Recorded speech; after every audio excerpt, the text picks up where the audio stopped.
Président de la République, Messieurs les ministres d'État, Monsieur le conseiller spécial, Mesdames et Messieurs les ministres, Messieurs les représentants du patronat, Messieurs les secrétaires généraux des confédérations syndicales et travailleurs du Bénin, Mesdames et Messieurs, Monsieur le Président, avant tout propos, je veux souhaiter en votre nom la bienvenue ce jour, mardi 26 avril 2022, dans cette salle de réunion de la Présidence de la République, à l'occasion officielle des travaux de la première session ordinaire de la Commission nationale de concertation, de consultation et de négociation collective au titre de l'année 2022. Mesdames et Messieurs, comme vous le savez, à la suite de l'organisation des élections professionnelles dans notre pays l'année dernière, la mise en place de la Commission nationale de concertation, de consultation et de négociation collective s'est faite. Désormais constituée du patronat et des syndicats, celle-ci est chargée, entre autres, premièrement, d'étudier les revendications d'intérêt national inscrites au cahier de doléances des confédérations syndicales de travailleurs représentatives et celles des organisations d'employeurs. Deuxièmement, de proposer son avis sur le relèvement du salaire minimum interprofessionnel garanti. Et troisièmement, de faire des recommandations pour la mise en œuvre des solutions consensuelles. Au cours de l'année dernière, les travaux de la Commission ont permis d'examiner notamment deux points. Les diligences effectuées dans le cadre de la préparation de la rentrée scolaire et universitaire 2021-2022 et deuxièmement, les doléances des travailleurs reçues à l'occasion de la fête du 1er mai. Au terme des travaux, les membres de la Commission ont convenu d'aborder la question de la revalorisation des salaires dans le secteur public et du relèvement du SMIC à l'occasion d'une autre session de la Commission. Parallèlement, tenant compte de la cherté de la vie, le chef de l'État a annoncé la revalorisation des salaires de relèvement du SMIC. Cette décision, prise de sa propre initiative, a fait l'objet d'une instruction du chef de l'État au gouvernement pour étude en vue de son opérationnalisation. C'est donc en vue d'échanger sur ces questions que vous avez été conviés à la présente session par le Président de la République qui présidera donc en personne cette séance. À cet égard, je veux compter sur votre sens de responsabilité afin que les présents travaux se déroulent dans un esprit de courtoisie et de responsabilité qui a caractérisé nos derniers travaux. Je nous souhaite donc des échanges fructueux. Merci de votre aimable attention. Je voudrais solliciter votre indulgence, Mesdames et Messieurs, les ministres, les partenaires sociaux, pour participer à vos échanges en raison de l'intérêt de l'objet. Vous savez combien le peuple béninois tout entier, et notamment les salariés du secteur public, attendent la tenue de la promesse que nous avons faite au début du mandat, que celui-ci sera hautement social. Nous savons combien le pouvoir d'achat au Bénin est faible, mais bas. Nous connaissons tous nos difficultés, aussi bien en ce qui concerne le pouvoir d'achat que ce qui concerne nos besoins essentiels, l'eau, l'électricité, les voies de communication, l'école, la santé, toutes choses à relever, à satisfaire par nos propres moyens. Le Bénin n'a pas de pétrole, n'a pas de diamant, et nos seules ressources proviennent de nos impôts, de nos cotisations, de ce que chacun met dans la caisse de l'État. Mais nous savons que, même si c'est maigre, ces ressources, si nous les gérons bien, sont susceptibles de nous amener pas à pas, année après année, à satisfaire l'ensemble de nos besoins. C'est cela qui caractérise même l'homme, faire face à ses besoins par ses propres moyens. Et le Bénin, notre pays, en donne la preuve depuis quelque temps. Nous avons annoncé que le gouvernement, l'État béninois, procéderait à une revalorisation des salaires publics. Et que, en ce qui concerne le salaire minimum garanti, qui ne concerne pas que le public, il y aurait également une revalorisation. Bien entendu, avec l'accord des divers partenaires, notamment le patronat. Il urge que nous puissions mettre en œuvre les mesures qui vont dans ce sens, d'autant que depuis quelque temps, comme vous le savez, le gouvernement a mis en place une petite équipe technique pour apprécier notre potentiel, pour faire les projections sur les moyens dont nous disposons aujourd'hui, dont nous disposerons dans 1 an, dans 2 ans, dans 5 ans, dans 10 ans, dans 20 ans, pour nous engager dans une telle dynamique qui, une fois engagée, ne fait pas marche arrière. Donc, les équipes techniques des divers ministères ont fini leurs travaux et nous savons aujourd'hui de combien nous pouvons disposer de manière durable pour faire face aux besoins qui sont les nôtres en matière de pouvoir d'achat. Vous savez que le pouvoir d'achat concerne aussi bien les salariés qu'une activité dans le secteur public ou privé. Le pouvoir d'achat concerne ceux qui ne sont pas salariés mais qui ont des revenus par leur activité au quotidien. Mais concerne également ceux qui n'ont pas d'emploi et qui n'ont pas d'activité, mais qui existent, qui sont au Bénin, qui sont nos enfants, nos frères et sœurs, qui ont besoin de se nourrir, de se vêtir, de se soigner. Ce n'est pas parce qu'on n'a pas d'emploi, que la nation n'a pas encore permis à tout le monde d'avoir un emploi, que ceux-là qui sont concernés, qui n'ont pas encore cette chance, ce privilège, doivent mourir de faim. Donc, résoudre le problème du pouvoir d'achat ne concerne pas que les salariés. Dans un pays qui doit vivre en harmonie, en solidarité, pour le bien-être de tout le monde. Il faut donc, en fonction de nos moyens, tout en satisfaisant les besoins essentiels de survie, comme je disais tout à l'heure, qui sont l'eau, l'électricité, la santé, l'école, la formation, il faut que chacun dispose d'un minimum pour le pain quotidien, pour manger. Et c'est le dilemme auquel tout dirigeant est confronté. Comment utiliser les ressources dont nous disposons, qui proviennent de l'effort commun, pour satisfaire tout le monde, d'une manière ou d'une autre. Aujourd'hui, nous allons échanger avec vous pour prendre des orientations, afin que le gouvernement puisse arbitrer. Une chose d'avoir une idée de ce dont nous pouvons disposer durablement, une autre de savoir comment on l'utilise pour satisfaire le besoin de relever le pouvoir d'achat de tout le monde. Comment on utilise ça?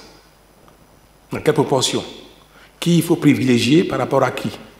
Qui il faut privilégier davantage?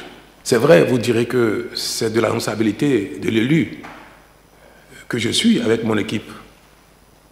Mais la question est d'un tel intérêt national qu'il me paraît pertinent de partager avec vous cette préoccupation et de convenir avec vous, de vous entendre sur comment est-ce que nous pouvons répartir les ressources dont nous disposons, les ressources dont nous disposons pour satisfaire les uns les autres.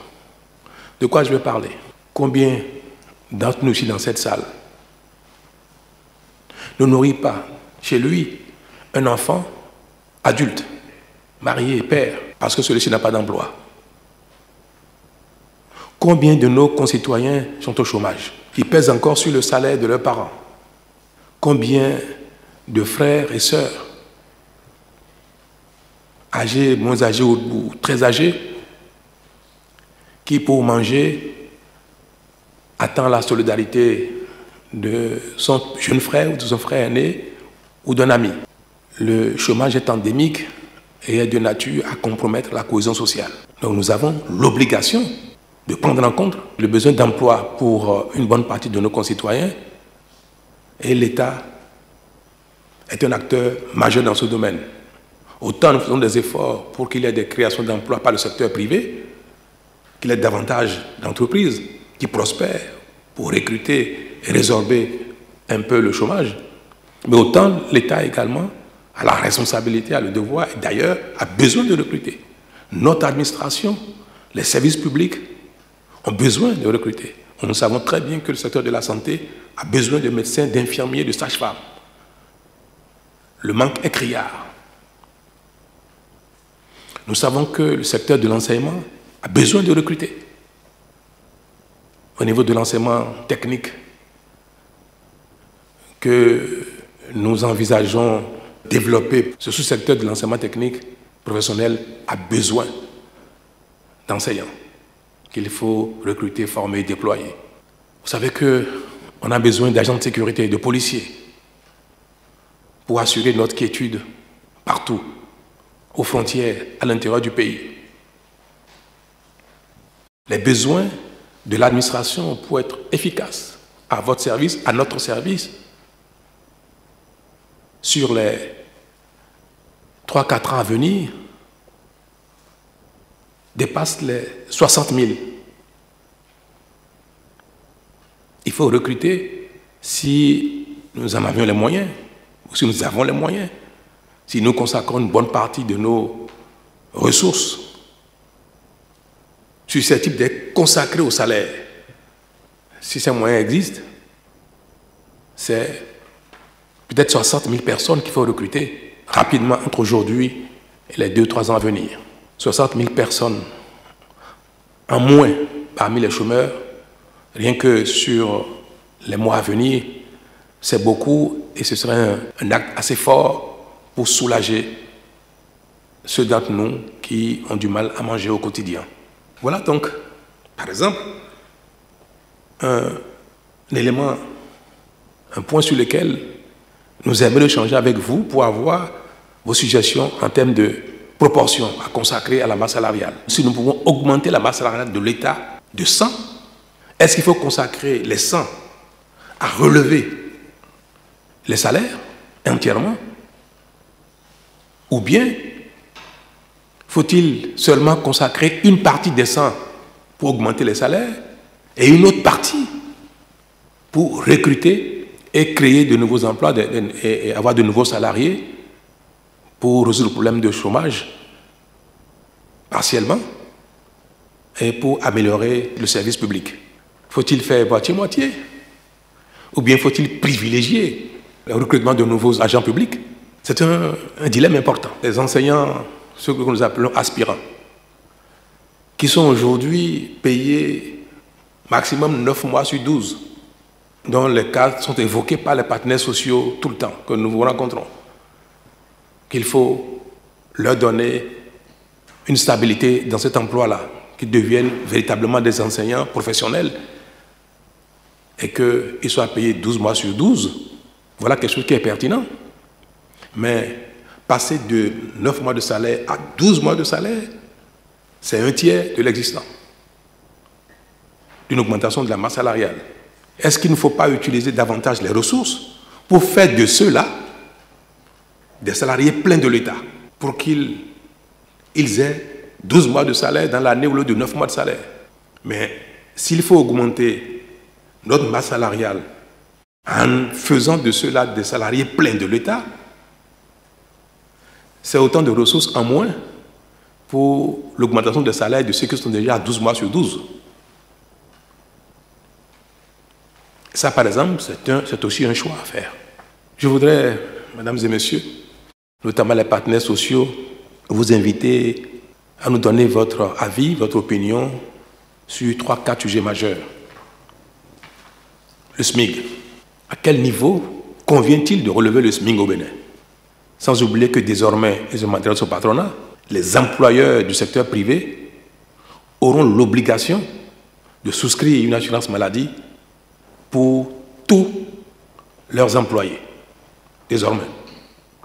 Vous savez que la loi est déjà votée, nous avons donné 1 an aux uns aux autres pour se mettre à jour. Deuxièmement, est-ce que nous allons maintenir au Bénin ce dispositif de hiérarchisation des salaires? Est-ce qu'il faut le maintenir ou le moment est arrivé pour renoncer à cela et que les salaires n'évoluent pas de manière automatique de la base au sommet et que toute revalorisation à la base n'implique pas automatiquement dans la même proportion une revalorisation arithmétique? Ça fait longtemps qu'au Bénin, nous disons qu'il faut payer le juste salaire aux travailleurs les plus méritants. Quel doit être notre choix en cela?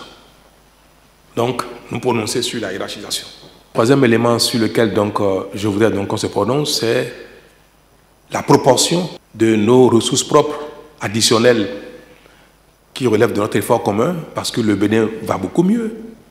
Relever les salaires, recruter du monde, résorber le chômage un petit peu. Alors, sur les calculs, les projections de disponibilité, comment il faut les répartir? Donc je voudrais que vous puissiez, chers amis, hiérarchiser. Il y a également un élément important qui peut-être n'est pas très visible, mais qui concourt de l'amélioration des conditions de vie au Bénin. Ce sont les dépenses de fonctionnement de nos diverses structures, établissements et consorts. Par exemple, un centre de santé. Nous savons combien nos centres de santé manquent de budget pour bien fonctionner. Une chose de construire un centre de santé, une autre est d'envoyer des médecins, une autre est qu'il puisse fonctionner, qu'il y ait les intrants pour soigner, qu'il y ait le minimum pour prendre en charge les besoins urgents de soins. Est-ce que le moment n'est pas arrivé pour nous de doter de budget suffisant ces divers établissements, structures qui concourent au bon fonctionnement de l'État béninois, du pays entier? On le constate sur le terrain. Mais parfois, j'aurais bien aimé que les partenaires sociaux attirent l'attention de l'État sur les manques de ressources, les budgets très faibles qui sont alloués aux diverses structures et qui ne permettent pas leur bon fonctionnement. Il faut également que les recommandations puissent aussi, moi je souhaite aller dans ce sens et dire qu'il faut que les budgets de fonctionnement des diverses structures de services publics puissent être améliorés pour que celles-ci fonctionnent mieux. Pour finir, j'aimerais partager avec vous ce sentiment de tristesse qui est le mien en ces temps-ci où nous pensions que l'annonce des relèvements des salaires, l'annonce des recrutements que nous allons opérer et qui, pour certains, ont démarré, je suis un peu triste que cela arrive dans une période très difficile pour les Béninois et Béninoises, dans un contexte mondial difficile, où les prix ont explosé en raison du contexte mondial, la pandémie de Covid, puis maintenant de la guerre en Ukraine. Et vous savez très bien que les conséquences de cette guerre sont identiques à celles de la guerre mondiale. Et aujourd'hui, les populations, où qu'elles soient, même dans les villages les plus reculés du monde, subissent les conséquences de cette guerre. Tout a explosé. Pas seulement les produits manufacturés importés, même la production locale. Ce qui concerne les produits manufacturés, le constat est dramatique. Regardez combien coûte l'huile alimentaire. Les Béninois ont du mal à acheter de l'huile pour le repas quotidien. Regardez combien coûte aujourd'hui le gasoil. Nous avons espéré pouvoir bloquer le prix du gasoil à 600 francs le litre. Mais aussitôt la décision prise et les moyens mis en place, et notre ambition a été balayée par la réalité de ce produit dans le monde aujourd'hui.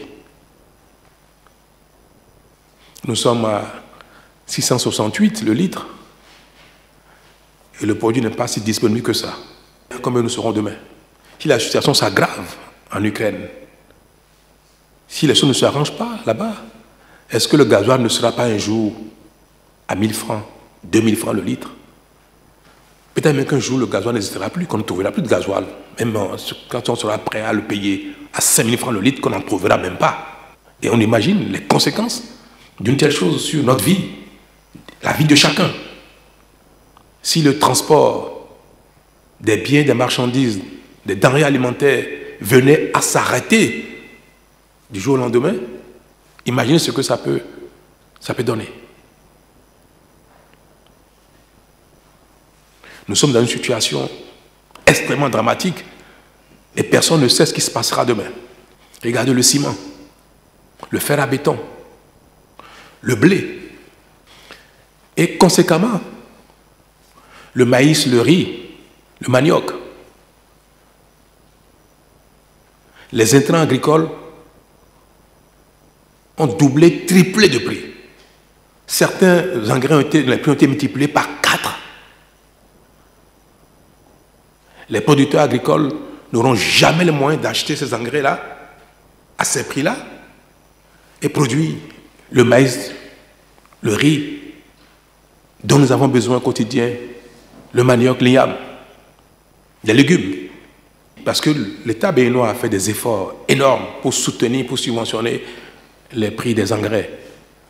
Heureux sommes-nous encore de les avoir. Il y a des pays qui n'ont pas 1 kilo d'engrais. Nous les avons. Nous soutenons les prix des engrais. Mais j'espère que d'ici la campagne prochaine, la situation sera normalisée. Mais qui sait? Mais l'État consacre beaucoup de ressources à soutenir ces produits-là. Et c'est aussi à cela que nous sommes confrontés. La condition actuelle, où nous avons supprimé les taxes, les redevances et impôts sur un grand nombre de produits,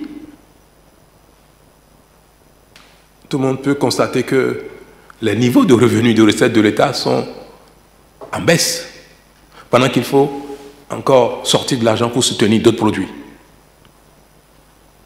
Et dans ces contextes de souffrance pour nous tous, pour l'État, pour le budget national, c'est dans ces contextes-là que nous devons quand même mettre en œuvre ce sur quoi nous sommes engagés et qui est un besoin également essentiel pour les populations, relever le pouvoir d'achat. Moi, relever le pouvoir d'achat dans un contexte où tous les prix explosent. Je suis triste d'anticiper cela, de dire, mais voilà, est-ce que même nos populations, nos salariés, vont pouvoir même jouir de cela? Quand les choses coûtaient 1 franc et que les revenus ne suffisaient pas à les avoir à suffisance, et qu'on pensait, par exemple, augmenter les salaires de X pour que les gens puissent avoir davantage, un peu plus accès à ces produits-là. Maintenant que ce qui coûtait 1 franc coûte 2 francs, 3 francs. Le peu qu'on avait prévu amener en augmentation, ce peu-là, aujourd'hui, même si on le fait, ça peut paraître insignifiant. Voilà toutes ces choses-là qui m'attristent. Les efforts que nous faisons, notre bonne volonté pour faire les choses de manière à améliorer nos conditions de vie, nos bonnes intentions. Au moment de les mettre en œuvre, le monde nous impose une autre réalité. Mais comme nous sommes des hommes, à cœur vaillant, rien d'impossible. Nous allons affronter cette difficulté-là. Nous allons montrer que nous sommes garçons. Et nous allons gérer tout cela sereinement, avec nos petits moyens. Mais nous allons faire les petits pas qu'il faut pour nous donner confiance en nous-mêmes, pour améliorer nos conditions de vie malgré tout. Et la sérénité va nous amener les uns les autres donc à proposer les principes par lesquels nous allons faire l'arbitrage qui convient. Voilà.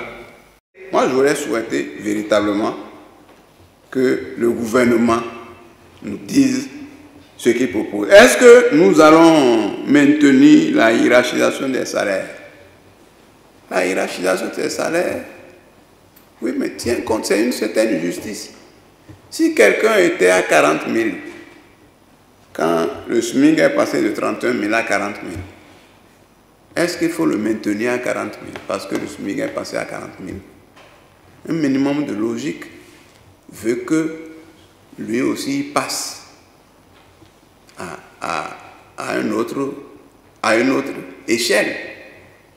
Pour moi, le maintien de la hiérarchisation des salaires n'est pas arbitraire, il est logique. il tient compte d'une logique que le patronat lui-même connaît. De comment allouer les ressources nécessaires aux différents ministères et sociétés pour que le travail marche. Parce que c'est assez difficile. Les travailleurs se plaignent. Même des ministres parfois se plaignent parce qu'il y a des choses qui ne démarrent pas vite dans les ministères. Et ça ne leur permet pas, ça ne permet pas aux travailleurs et même au gouvernement d'atteindre ces objectifs. Monsieur le Président de la République, je vous remercie. Tout est urgent. Pour nous, tout est urgent. Il faut recruter. Il faut augmenter le SMIC. C'est urgent aussi d'augmenter les salaires. Vous connaissez le coût de la vie. Aujourd'hui, il y a des efforts que vous avez faits, que le gouvernement fait, que nous apprécions aussi, parce qu'on a constaté que quand on a réagi, on a, n'est-ce pas, dit qu'il fallait revoir les choses parce que tout devenait cher, vous avez réagi. Vous avez réagi et on espère que pour d'autres sujets, d'autres problèmes aussi, parce qu'il y en a encore, ce n'est pas seulement ces mesures que vous avez prises, mais il y a d'autres, vous l'avez dit, on espère que ça va continuer. Donc c'est à vous de faire les options. Même, je voudrais juste dire que ce qui doit éclairer les options qui seront faites, c'est qu'il y ait que la justice sociale éclaire. Justice sociale éclaire dans les options que vous allez faire pour arbitrer. Nous allons échanger argument contre argument. Si on estime que ce que vous dites n'est pas pertinent, nous allons, n'est-ce pas, envoyer aussi nos arguments. Et nous allons trouver un modus vivendi. Le souhaitable, c'est avoir un modus vivendi parce que c'est une réunion qui est attendue. Cette séance est attendue par les travailleurs. Je vous remercie. Monsieur le Président de la République,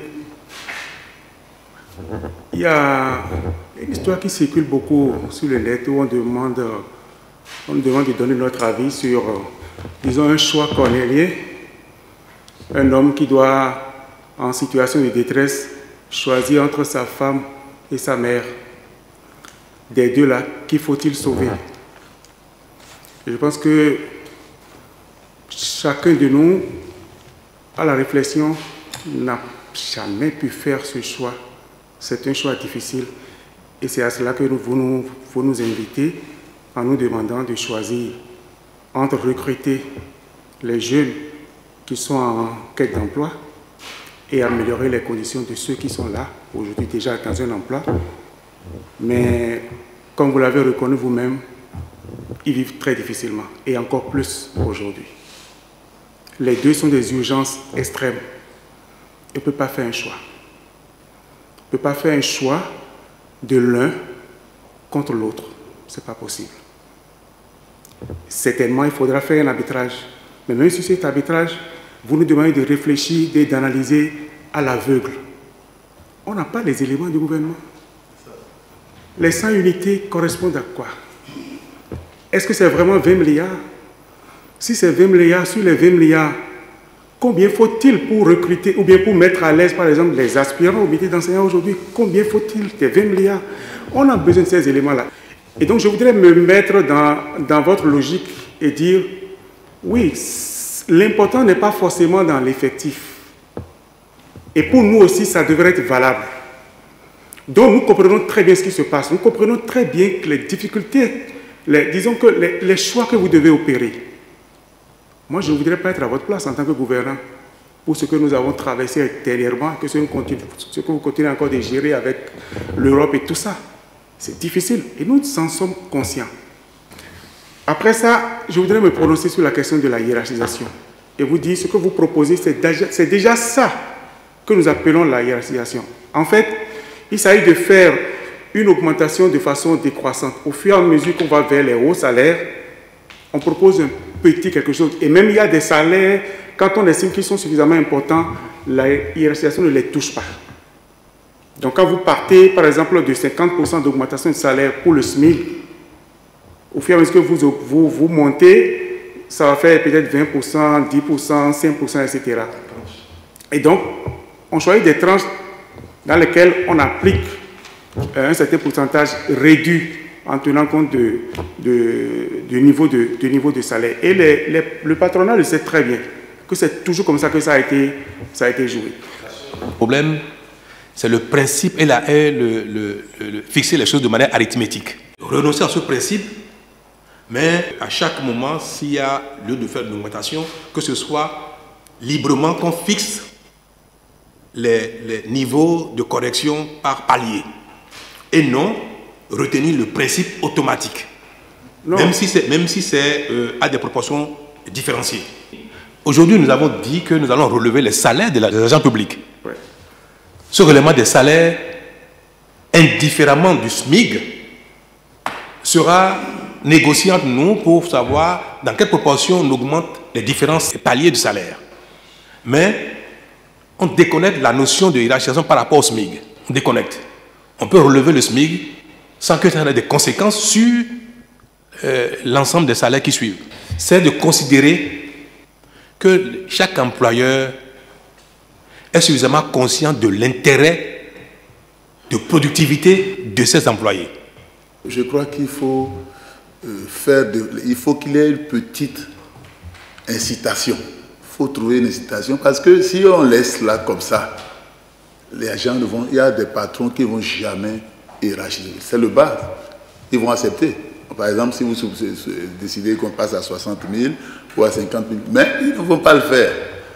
Il faut donc peut-être voir si on peut, le gouvernement, trouver un mécanisme d'incitation pour qu'il hiérarchise aussi. Il y a peut-être des facilités qu'on pourrait peut-être leur accorder, trouver un mécanisme qui les encourage pour que les autres travailleurs ne restent pas scotchés. Quand on augmente, n'est-ce pas, le plancher, c'est important de voir un peu ça.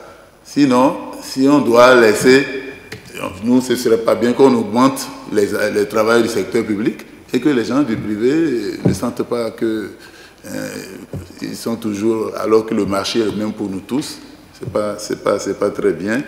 La question de SMIC. Le problème que je pose, c'est qu'il y a des entreprises qui sont très florissantes, dont les affaires sont très florissantes, et qui partent des textes en vigueur pour rétribuer le personnel.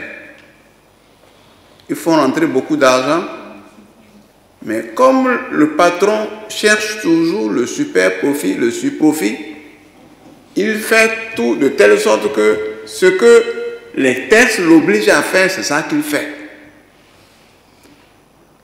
Et nous avons enregistré des plaintes comme ça. Il y a beaucoup d'entreprises comme ça. Et c'est pour ça qu'il faut tenir compte de ça pour faire les textes. Certaines entreprises qui n'ont pas de moyens, effectivement, de difficultés. Mais lorsqu'elles ont des difficultés, il faut discuter avec le personnel pour dire, battez-vous, travaillez pour qu'on ait les moyens d'améliorer votre salaire. Deuxièmement, la hiérarchisation des salaires. Il y a un contexte dans lequel nous sommes depuis 2018. Quel que soit le verdict du tribunal du travail, le patron a toujours raison. Il peut peut-être payer 9 mois d'indemnisation, mais il a toujours raison. Déjà, même le code de travail qui existait n'était pas très favorable aux travailleurs par rapport à ces aspects. Vous nous demandez de dire notre choix par rapport entre le recrutement et l'amélioration des salaires. 1. Il nous manque beaucoup d'éléments. On ne sait même pas combien. À partir du moment où le gouvernement ne donne pas d'informations sur les salaires, ça veut dire qu'on ne peut même rien calculer. On ne peut pas lui faire confiance. Parce que vous ne nous donnez pas des informations sur les salaires. Les plus gros salaires, ceux qui consomment le plus, quand vous parlez de masse, comment il s'appelle? Convergence, critère de convergence. Convergence. Qui sont ceux qui prennent le plus de sous dans ce critère de convergence? C'est les ministres et les députés. J'apprends même que certains députés suppléants seraient à 400 000 francs. Je ne vais pas vous laisser dire ça. Ouais. Hein? Les députés qui sont élus avec leurs suppléants, ouais. Les partis, l'Assemblée, et nous n'avons pas donné d'objection à cela, ils ont prévu que les revenus des députés sont partagés entre eux et leurs suppléants. C'est le député qui est en fonction, en poste, qui a un salaire, qui a une rémunération. Maintenant, s'il décide avec son parti qu'une partie irait à son suppléant et que ce message est passé au niveau du bureau du Parlement, de la question, et qu'au moment de le payer, lui-même il donne son accord pour qu'on envoie une partie à son parti. Il y en a qui cotisent au parti. Et c'est prélevé directement sur leur salaire pour leur parti, pour le fonctionnement du parti. Nous avons recommencé, on a dit que certes l'État va financer un peu les partis, mais il faut que les membres, les adhérents cotisent. Donc il y a les partis ont instauré, avec l'accord de leurs membres et de leurs élus, qu'une partie de leurs revenus soit prélevée pour le fonctionnement du parti et une partie prélevée pour leurs suppléants. Donc oui, tout ça, ça relève du revenu global du député. Ne dites pas des choses comme ça parce que l'opinion vous entend et on va croire que vous dites des choses qui sont vraies parce que vous êtes quand même un syndicaliste. C'est peut-être à cause de ces choses-là que vous avez amélioré encore les salaires des députés pour permettre effectivement de... Nous n'avons pas augmenté le budget du Parlement. Est-ce que vous savez ça? L'ensemble des ressources dont disposait le Parlement, on l'a reconduit. Et parce que je veux dire une chose, la meilleure gouvernance permet une meilleure utilisation des ressources. Au lieu de dilapider des milliards à acheter des choses qui n'existent pas, à payer des prestations fictives, à voyager, aller n'importe où, il vaut mieux que ces ressources soient utilisées de manière traçable à donner des revenus formels aux gens. Pourquoi vous voulez que les gens disent, on dit, il gagne 1 million, mais il a 2 millions ou 1,5 million par ailleurs de détournements, de plein de choses qu'on sort. Non, quand nous assainissons, cela nous permet d'avoir une transparence de la gestion, ça permet aux gens d'avoir des revenus légaux. Et ça nous permet de faire des économies par ailleurs pour l'ensemble du pays. C'est pareil, nous avons fait la même chose avec le bureau du Parlement qui était là avant celui-ci, et ceux qui sont là également aujourd'hui sont dans cette même dynamique où les ressources sont tracées, où les dépenses sont suivies, où les revenus sont transparents. Au niveau du patronat, je vais laisser parler, ils vont se défendre eux-mêmes. À quoi ils sont confrontés? Tout à l'heure, vous avez dit quelque chose qui n'est pas vrai. En fait, les grosses entreprises, nous avons les statistiques au niveau des paiements, au niveau des salaires du privé, nous avons les statistiques.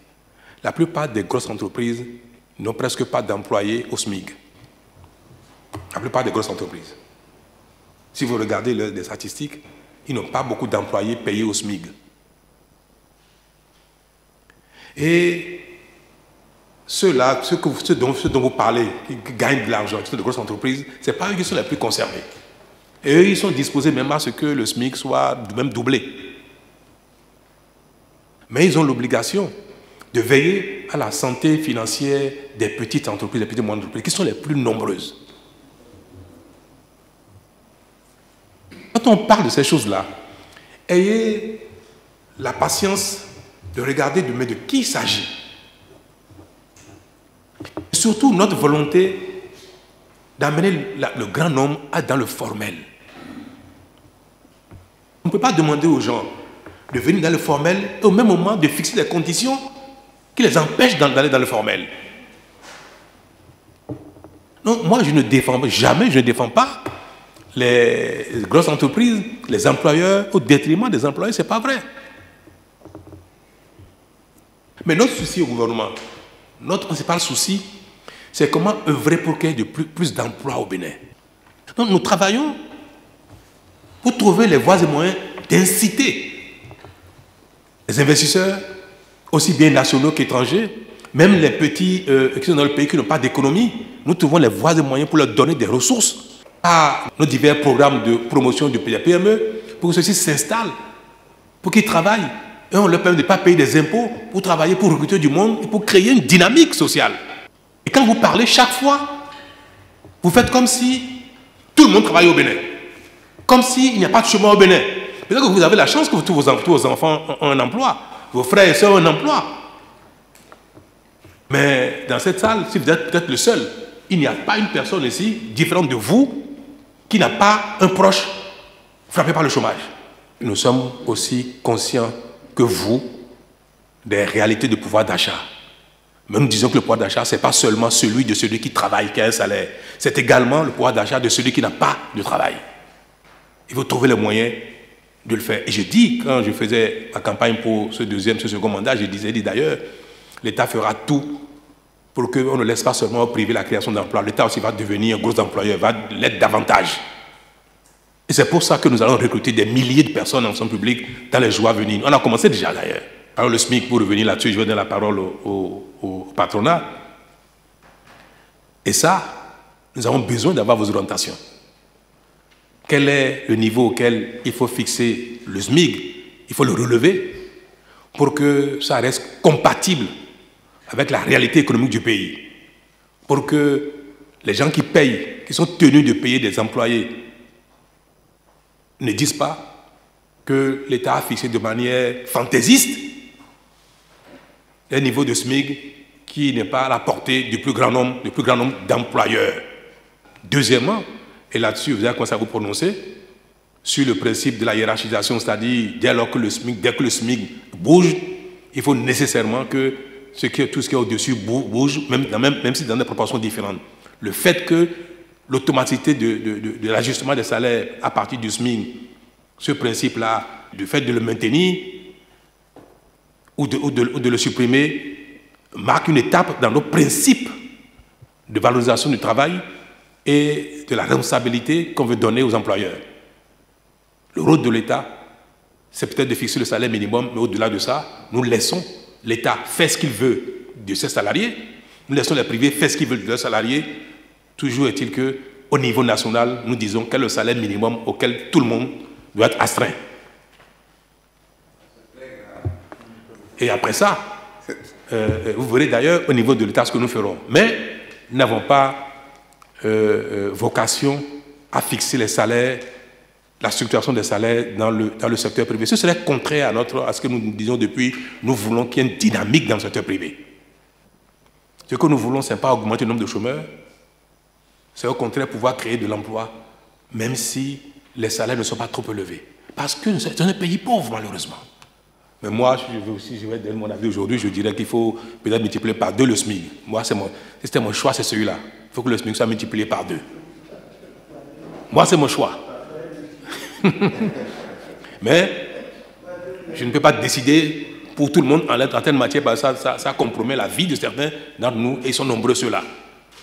Je vais commencer par le dernier mot de votre présentation tout à l'heure, le contexte. Le contexte difficile où tout a explosé.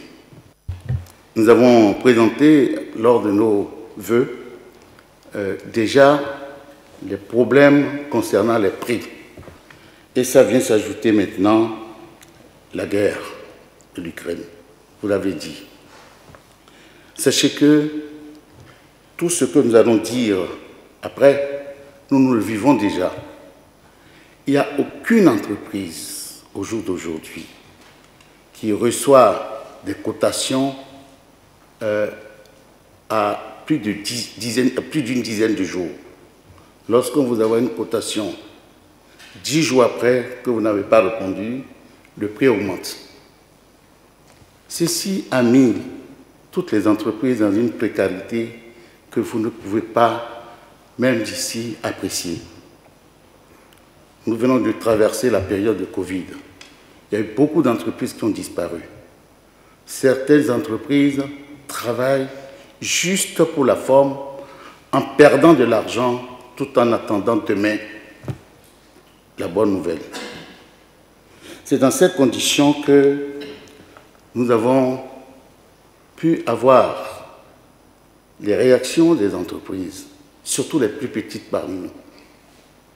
Vous l'avez dit tout à l'heure, c'est vrai, dans beaucoup des grandes entreprises, on paye déjà plus de 100 000 francs aux balayeurs.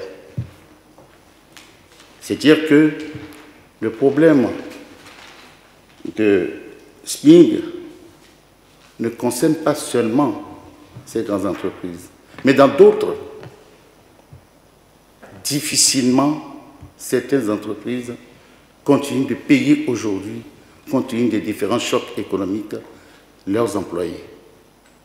Il y a beaucoup de petites entreprises qui n'arrivent plus à payer leurs employés. On paye au lance-pierre. On paye 10 000 francs aujourd'hui, on paye 15 000 francs demain, et la situation est ainsi. C'est surtout en faveur de ces entreprises-là qui n'ont pas le SMIC à 100 000 francs minimum que nous devons aujourd'hui donc parler. Concernant le SMIC aujourd'hui est très difficile à fixer, mais c'est qu'il faut le faire. Nous avons aujourd'hui, dans la majorité des cas dont nous parlions tout à l'heure, nous avons eu des prévisions donc à fixer au niveau de ces entreprises. Et ces entreprises ont dit, faites tout, mais après grande négociation, ne dépassez jamais 30% de ce que nous avons aujourd'hui. Nous savons tous qu'on a besoin d'argent, mais ne dépassez pas 30% de ce que nous avons au jour d'aujourd'hui.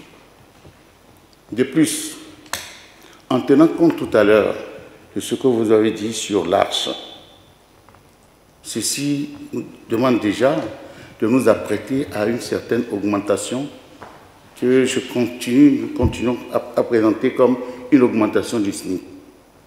Nous avons donc intérêt à faire vraiment attention dans l'augmentation que nous allons faire du SMIC pour ne pas amener les entreprises qui sont déjà affaiblies par le Covid, par l'augmentation des prix et donc des marges au jour d'aujourd'hui, donc à déposer bilan. Le deuxième point, c'est que vous avez demandé si nous devons maintenir le dispositif de la hiérarchisation des salaires. Depuis 2014, lorsque nous avions négocié avec le gouvernement, parlant de hiérarchisation des salaires, nous lui avons dit, nous, les entreprises ne sommes pas concernées par la hiérarchisation des salaires, puisque nous le faisons tous les jours. Que cette notion de hiérarchisation nous soit laissée et que nous puissions travailler comme d'habitude. Le troisième point que vous avez présenté, vous nous avez demandé de choisir dans la répartition des ressources propres entre le recrutement et la valorisation des salaires. C'est évident pour nous que ceux qui sont là, pour nous, comme je vous ai dit tout à l'heure qu'il n'y a pas de problème pour la hiérarchisation des salaires, l'augmentation se fait régulièrement. Mais si nous avons beaucoup de chômeurs dans le pays, ceci met à rude épreuve également nos activités. Il faut beaucoup plus de gens qui travaillent et qui ont la capacité, donc, de pouvoir d'achat pour venir acheter nos produits.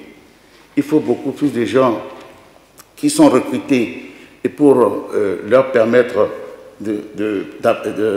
d'aplanir, enfin, ou tout au moins de créer la paix dans notre fonctionnement de tous les jours.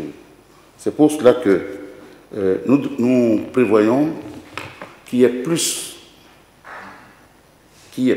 donc, de sommes, de ressources à ventiler pour le recrutement que de manger notre pain blanc de demain aujourd'hui. Et la quatrième question que vous avez posée et que personne n'a répondu, c'est les dépenses de fonctionnement dans nos structures. En ce qui concerne les centres de santé et l'enseignement et autres. Je ne sais pas quelle est la répartition que vous entendez faire des agents de santé, mais il faut tout au moins que dans chaque ville, on ait un certain nombre de médecins attitrés pour pouvoir au moins suivre nos populations. Il en serait de même pour les enseignants que nous souhaitons qu'ils soient un peu plus nombreux, à la base surtout, pour pouvoir avoir des personnes ou des élèves qui seront capables d'aller un peu plus loin. Vous avez parlé, je vais terminer en séance par cela, vous avez parlé surtout de faire de la technique beaucoup plus dans les différentes formations. Eh bien, nous vous soutenons pour ça. Parce qu'au jour d'aujourd'hui, regardez, les artisans disparaissent, les plombiers, les maçons, les ferrailleurs, les coffreurs, tout ça, ça disparaît et les vieux sont en train de partir. Est-ce que ces employés, ces élèves qui n'ont pas beaucoup de chance peut-être de continuer leur formation, il ne peut pas y avoir un niveau de formation vraiment pas très grand à partir de la classe de 5e, de la celui qui a loupé donc ses études 5e, 4e, pour être formé. Mais alors là, dans un centre qui est technique, un chauffeur de conducteur d'engin, il gagne facilement, je vais dire, 300 à 500 000 francs. Vous prenez un instituteur qui a fait le bac et qui fait 3 ans de formation dessus, il gagne à peu près 200 000 ou 150 000. Mais il faudrait amener les gens à aller choisir les métiers où on gagne plus d'argent. Je pense que ceci est très important. Parce qu'on ne peut jamais faire l'équilibre des choses. Il faudrait qu'on ramène les gens que ce n'est pas forcément de l'école classique qui amène les gens à gagner de l'argent. Il y a bien des gens qui n'ont pas fait l'école classique et qui gagnent beaucoup d'argent. Merci. Sur le premier point, Monsieur le Président, la question du SMIC aurait été, selon nous, mieux abordée si la notion du bas salaire, nous avions au préalable opiné là-dessus. La question du bas salaire, nous comprenons que c'est un salaire en dessous duquel il n'y a pas d'impôts à payer, on est exonéré des charges patronales, ouvrières ou autres, etc. En ce moment-là, on vous aurait peut-être dit qu'il fallait non pas augmenter à 60, mais probablement à 100 ou à 200 000, de manière à ce que ces revenus, du moins incidemment gagnés, nous permettraient d'être un peu plus à l'aise pour discuter davantage du SMIC. Cela dit, je pense que la proposition qui a été faite par le CNP nous agrée. Nous, on avait pensé à 25%. 30%, je pense que on suivra. On suivra assez bien. Et nous notons également la question de l'assurance maladie obligatoire pour les entreprises, ce qui constitue une charge supplémentaire. Sur le point 2, c'est la question de la hiérarchisation. En réalité, l'essentiel a été dit.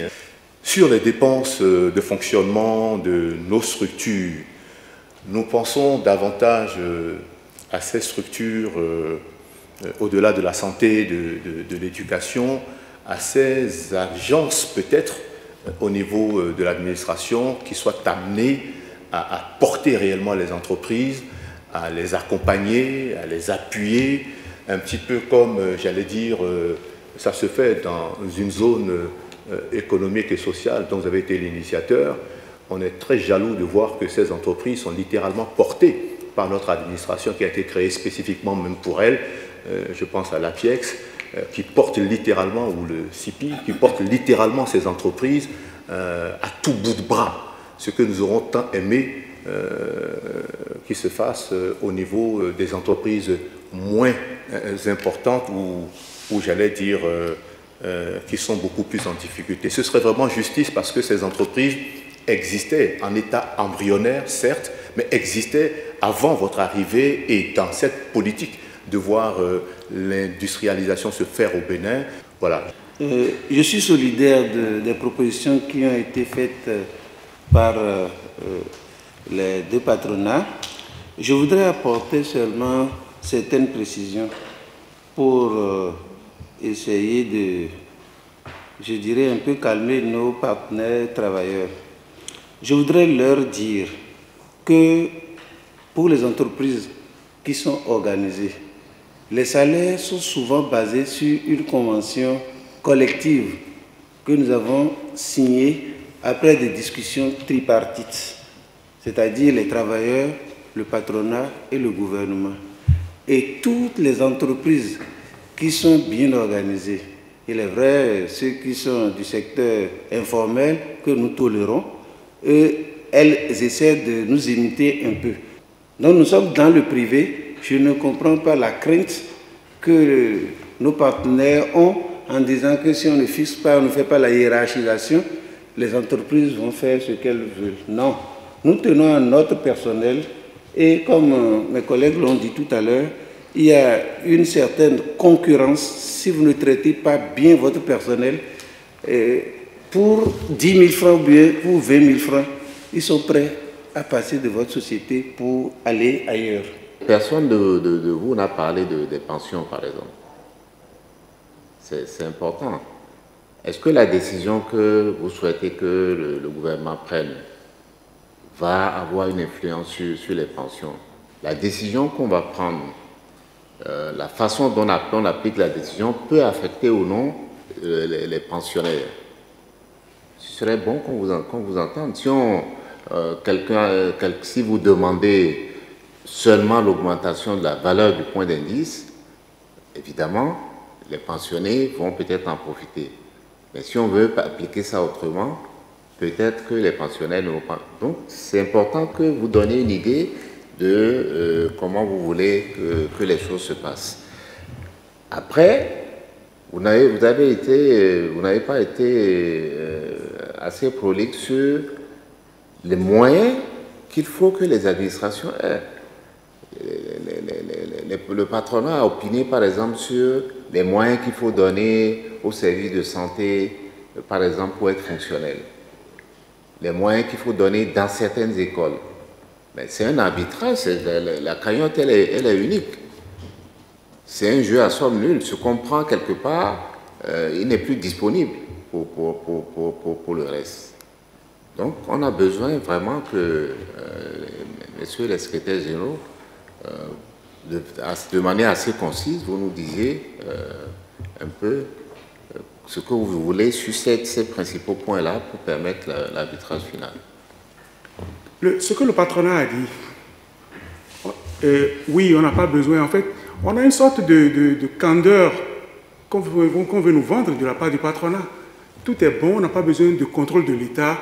Le SMIC, oui, nous ajustons déjà les salaires. Alors qu'on sait très bien que vous parlez pour vos entreprises à vous, qui sont de grosses entreprises. Qu'est-ce que vous dites des enseignants du privé qui sont payés à 20 000 francs, qui sont payés à 30 000 francs? Vous le savez bien, ce sont vos collègues employés également. Qu'est-ce que vous dites des employés des bars, des restaurants, qui sont payés à moins de 40 000 francs? C'est ça la réalité. Si on les laisse faire, ils ne payeront jamais un bon salaire à ces gens-là. On a besoin d'un minimum de trucs là. Sur la question du SMIC, vous voulez qu'on soit précis. OK. Le minimum qu'on peut payer aujourd'hui, Monsieur le Président de la République, c'est 60 000 francs. Parce que vous avez commencé vous-même par fixer 60 000 francs comme étant les salaires non imposables. Maintenant, sur la question de la hiérarchisation des salaires, au regard de tous les débats que nous avons entendus ici, moi je reviens pour demander au Président de la République, appliquons encore une fois la hiérarchisation des salaires. Et puis après, on fait le débat pour voir est-ce qu'on maintient le principe ou pas. Mais pour cette fois-ci, appliquons la hiérarchisation parce que le contexte le demande. Les difficultés actuelles, l'inflation demande cela. Nous avons mandaté un comité technique pour faire des estimations, et notamment faire des estimations sur les ressources dont nous disposons aujourd'hui, les ressources dont nous pourrions disposer dans les temps à venir. Et à la suite de cela, que le gouvernement va arbitrer sur ce que nous pouvons consacrer à l'augmentation des salaires et de quelle manière. Si nous arbitrons et qu'on vient vers vous, c'est pour vous informer. Mais avant d'arbitrer, nous avons souhaité échanger avec vous sur les orientations d'arbitrage. Pour qu'au moins il y ait entre vous et nous un consensus sur les principes d'arbitrage. Mais on va arbitrer seul au niveau du gouvernement. Vous ne serez pas associé à l'arbitrage.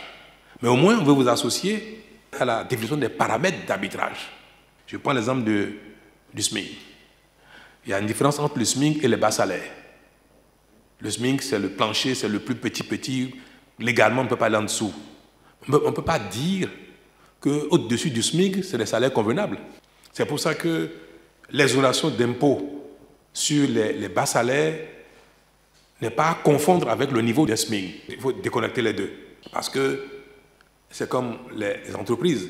on peut décider pendant quelques années d'exonérer une entreprise du paiement de l'impôt sur le BIC, même si on sait bien que l'entreprise gagne de l'argent, mais c'est une façon de promouvoir l'entreprise de la création de richesse. Donc l'effort que l'État fait pour que ceux qui ont juste un peu au-dessus du SMIC, qui ont des bas salaires, puissent avoir un pouvoir d'achat un peu plus élevé pour consommer davantage et que les entreprises soient incitées à augmenter un peu les salaires, sachant que si vous augmentez, c'est qu'à ce niveau donné, vous ne paierez pas d'impôts. Donc on les pousse à augmenter les salaires.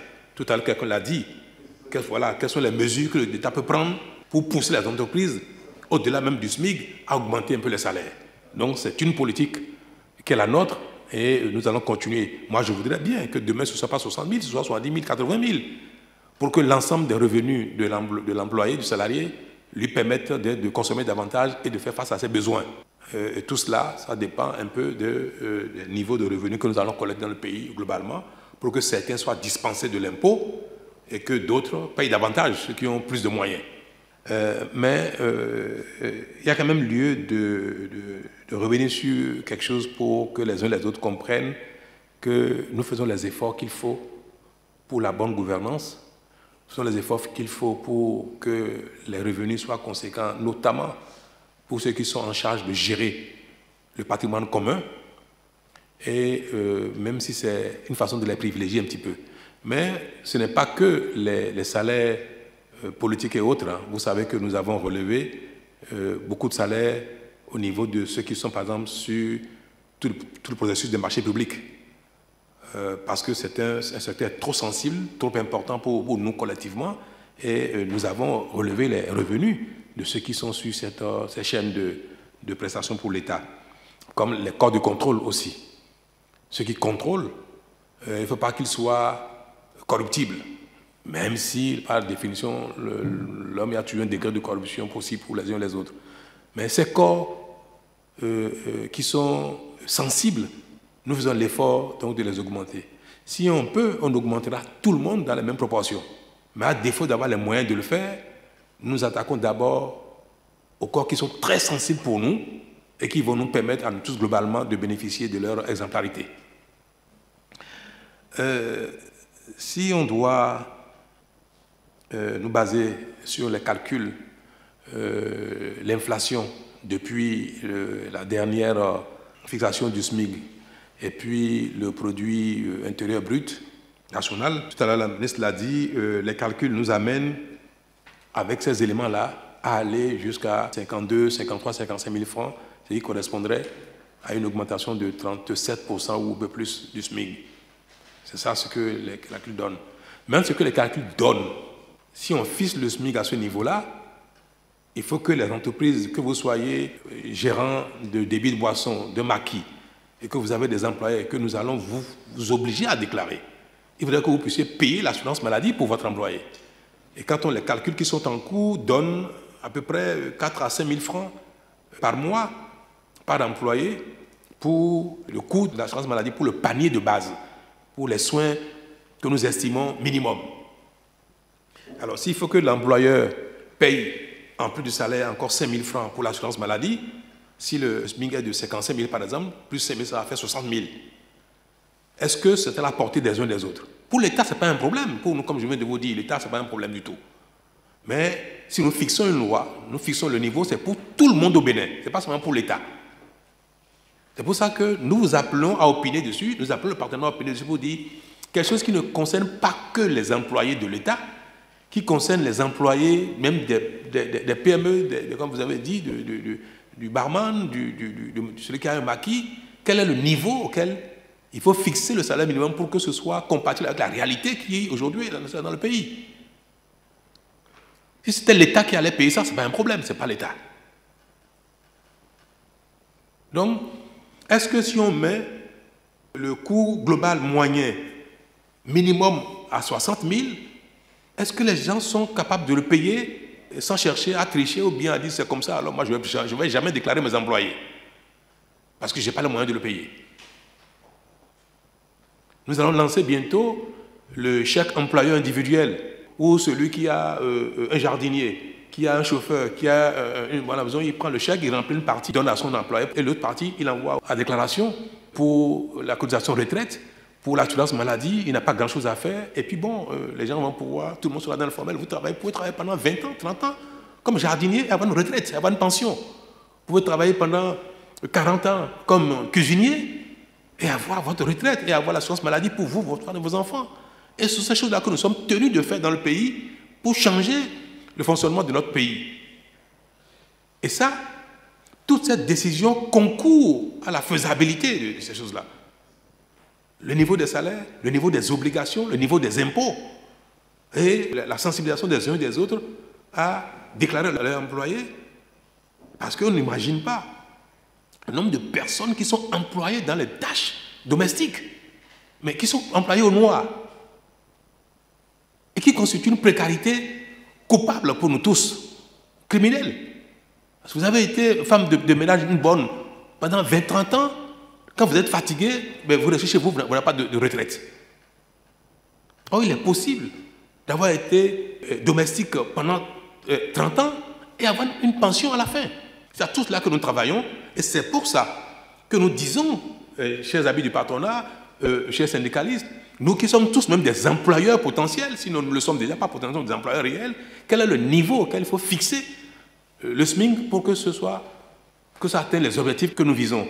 Même si les calculs donnent ça, il faut faire plus, il faut faire un peu moins, tenant compte de tous ces éléments-là.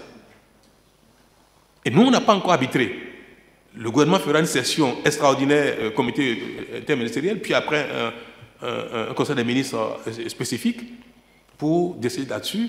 Mais nous souhaitions pouvoir avoir les orientations qui sont les vôtres pour pouvoir arbitrer en disant que ce sera quand même une décision qui fera consensus. Pour revenir sur la fête de la hiérarchisation, nous insistons là-dessus. Notre position au niveau du gouvernement, c'est de supprimer cela. Pour que l'esprit, parce qu'il faut être cohérent.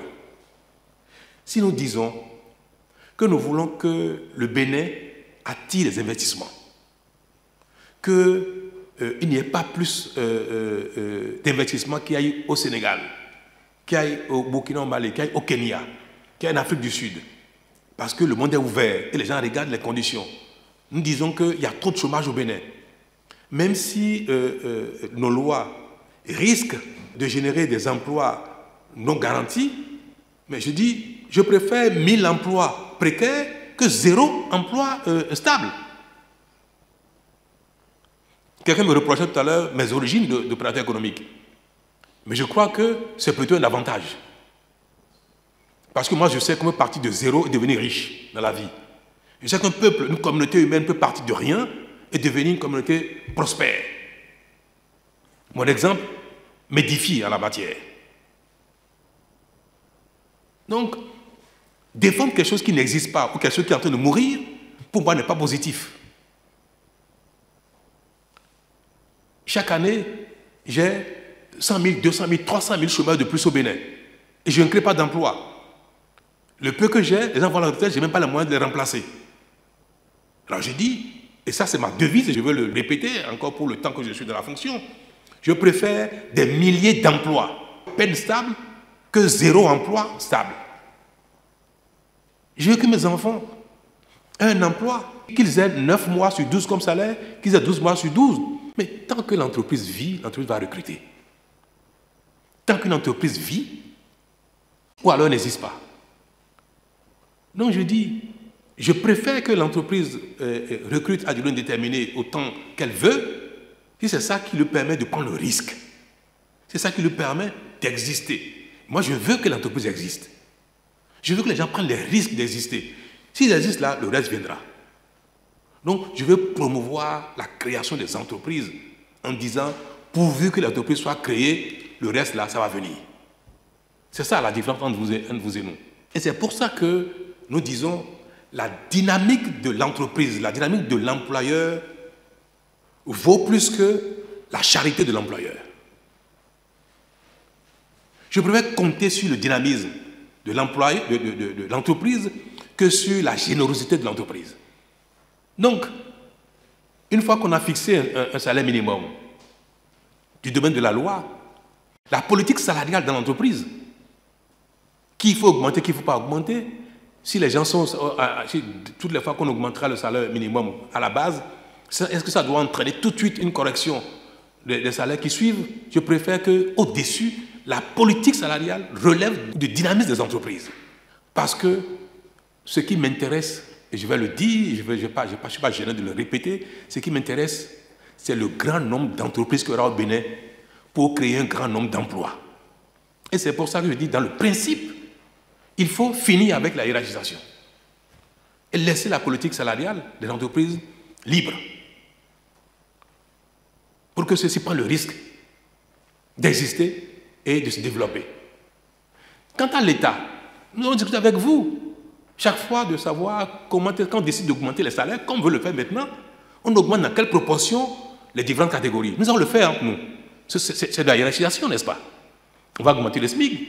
Nous allons voir entre le SMIC jusqu'à 100 000, 150 000, 200 000, de combien il faut augmenter les salaires, de 200 000 à 500 000, de combien il faut augmenter, au-delà de 1 million, de combien il faut augmenter, nous allons le faire ça.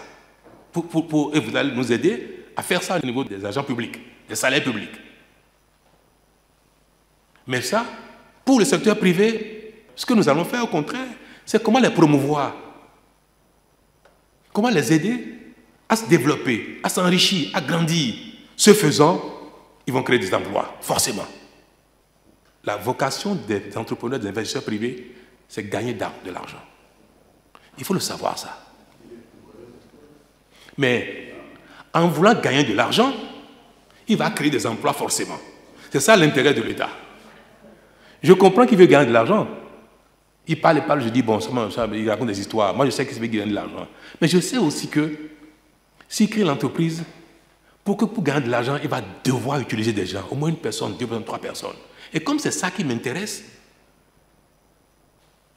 je veux bien qu'il gagne de l'argent parce que moi, je trouve mon compte en tant qu'État, en tant que République.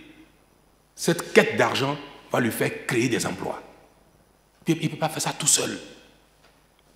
Donc, vous et nous sachons bien que la vocation du privé, c'est de gagner de l'argent. Aidons-les, poussons-les dans leur vocation, parce que nous savons que la conséquence, qu'ils veuillent ou non, c'est la création d'emplois. Le reste, c'est des discours. Le monde est comme ça. Amalé, malin, demi. Moi, je viens du secteur privé. Je sais ce qui motive les investisseurs. Donnons-leur ce qui les motive, qui viennent créer des emplois au Bénin. Je sais qu'en faisant ça, ils vont créer quelques emplois au Bénin. Et 1 plus 1 plus 2 plus 3, bientôt nous aurons 100 000, 200 000, 500 000, 1 million d'emplois. Le plein emploi sera une réalité si le Bénin est attractif à l'investissement, à la création d'emplois. Pourquoi les États-Unis sont aujourd'hui dans le monde, en dehors des pays du Golfe, le pays qui crée le plus d'emplois et qui a le plein emploi? Parce que le marché privé est libre, le marché de l'emploi est libre. Mais imitons les autres. Ce que les autres font et réussissent, il suffit de les imiter et puis c'est tout. Donc mes chers amis, si dans la panoplie des règles, de la réglementation, des avantages et consorts, sont des choses qui gênent les investisseurs, ils ne viennent pas. Mais enlevons ça pour qu'ils viennent. Parce que même s'ils ne viennent pas, nous ne gagnons rien. Si vous voulez qu'on soit plus précis avec vous sur cet aspect-là, notre option, c'est de supprimer donc la hiérarchie de salaire liée au SMIC. Alors, pour ce qui nous concerne, une fois que c'est réglé ça, je crois qu'on a fini avec le secteur privé. Les employeurs ont parlé. Vous-même, vous avez parlé, vous avez dit qu'il faut qu'on soit précis. Dans la plateforme revendicative de la CSTB en 2021, pour le 1er mai, nous revendiquions une revalorisation des salaires du privé et du public de 50% au moins. Mais à partir de janvier 2022, surtout avec la sortie du nouveau code des impôts, vous venez d'expliquer que l'employeur, le privé est à la recherche d'argent. Ce n'est pas l'emploi que lui veut créer. C'est dans sa recherche d'argent qu'il est obligé de recruter. S'il n'y a pas de moyens coercitifs pour les obliger à un moment donné à régler les problèmes des travailleurs, si vous comptez sur leur bonne volonté pour qu'eux-mêmes améliorent les conditions de travail et de vie des travailleurs, vous ne les aurez pas. Les travailleurs ne sont pas protégés par le gouvernement. Ils sont à la merci des patrons. Et si, au départ, si vous n'intervenez pas, si vous dites que c'est seulement le SMIC à fixer, et vous-même vous dites que la plupart des grandes entreprises sont déjà au-delà du SMIC, laissez l'initiative de fixer les salaires ou bien d'améliorer les salaires, ça va être des dégâts terribles.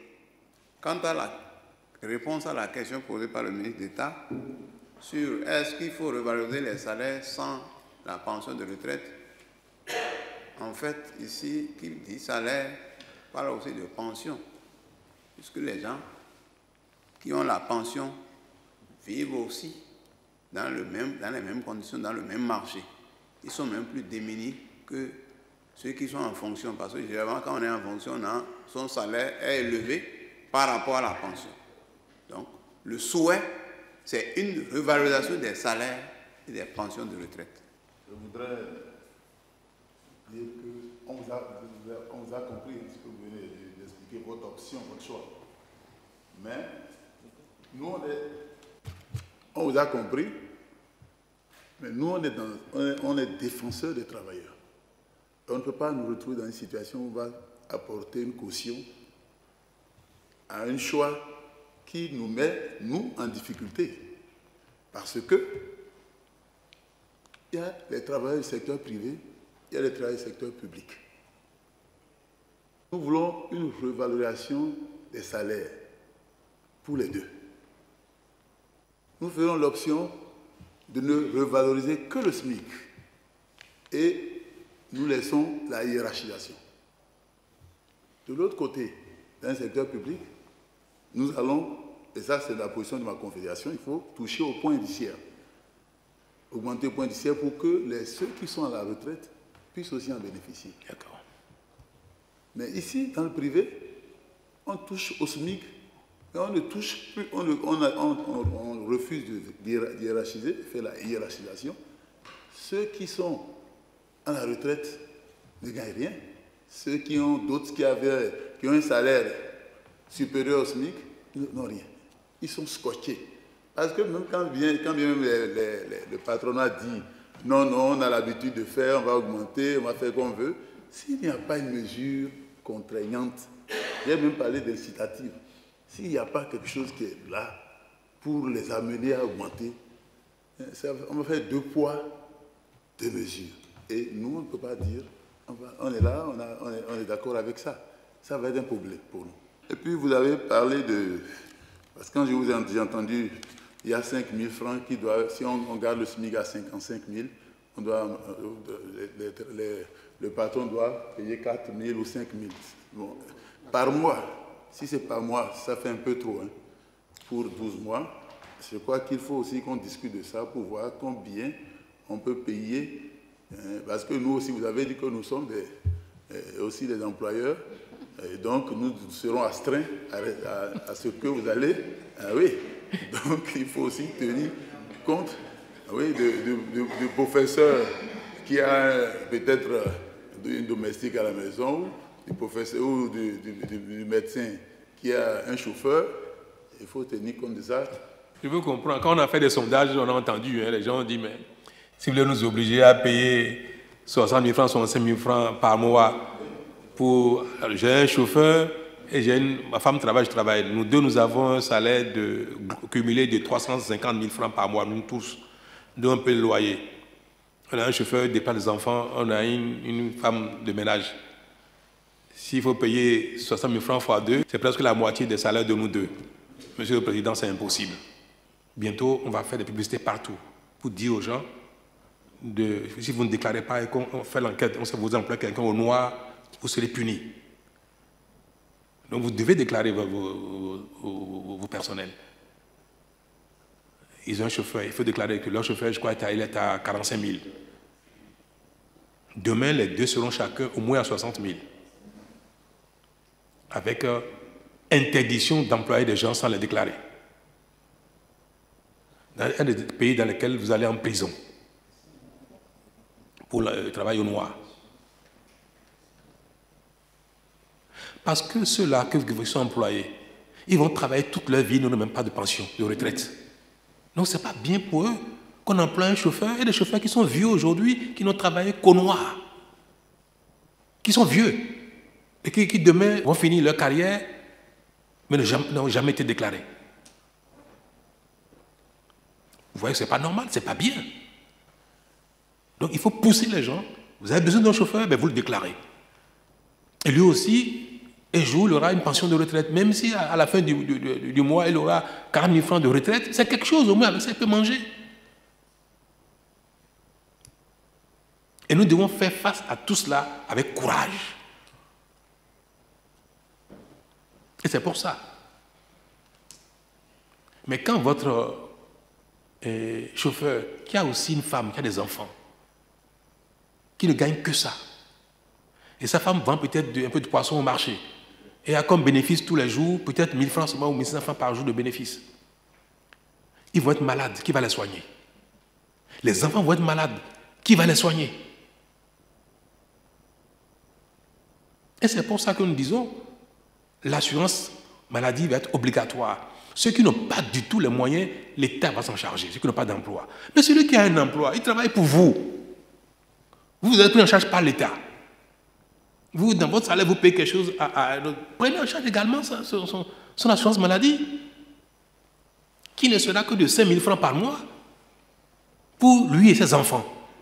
Même quand les enfants seront malades, on pourra les soigner. 5 000 francs par mois, ce n'est pas beaucoup. Mais pour vous, c'est beaucoup.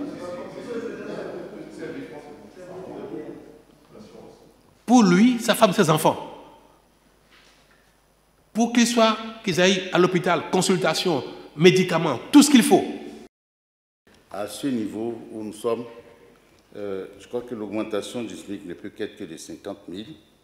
Et on y ajoute les 5 000 francs taxables, donc les 5 000 francs d'assurance, et ça fait les 55 000. On ne peut pas dépasser ça.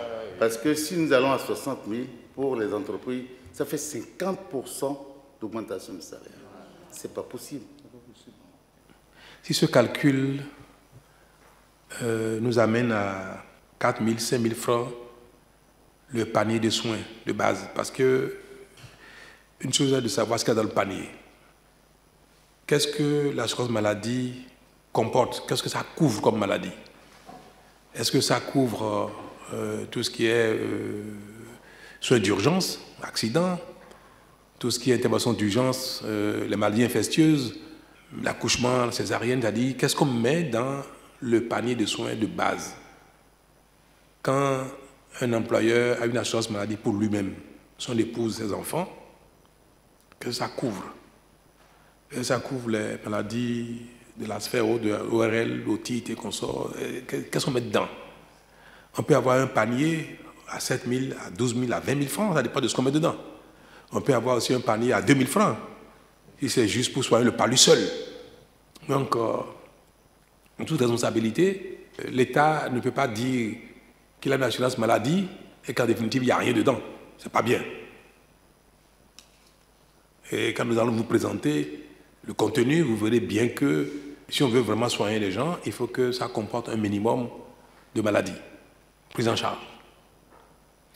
Et quand les estimations ont été faites, quand le calcul a été fait, aujourd'hui, on estime si l'employeur doit prendre une partie en charge et une petite partie par l'employé lui-même.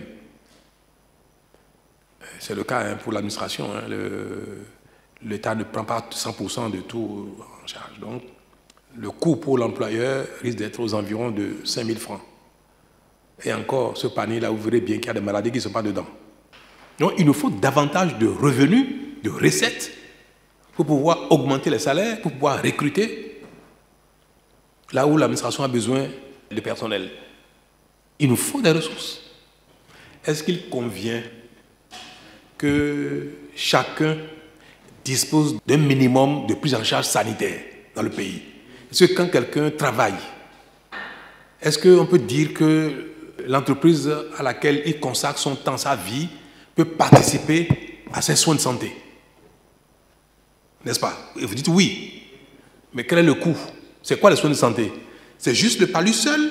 Ou bien si la personne fait un accident, on peut prendre en charge? Si la personne fait une appendicite, une crise d'appendicite, est-ce que si on doit l'opérer, c'est prise en charge? Est-ce que si son enfant est malade, en train de faire une diarrhée infectieuse, est-ce qu'il va être pris en charge?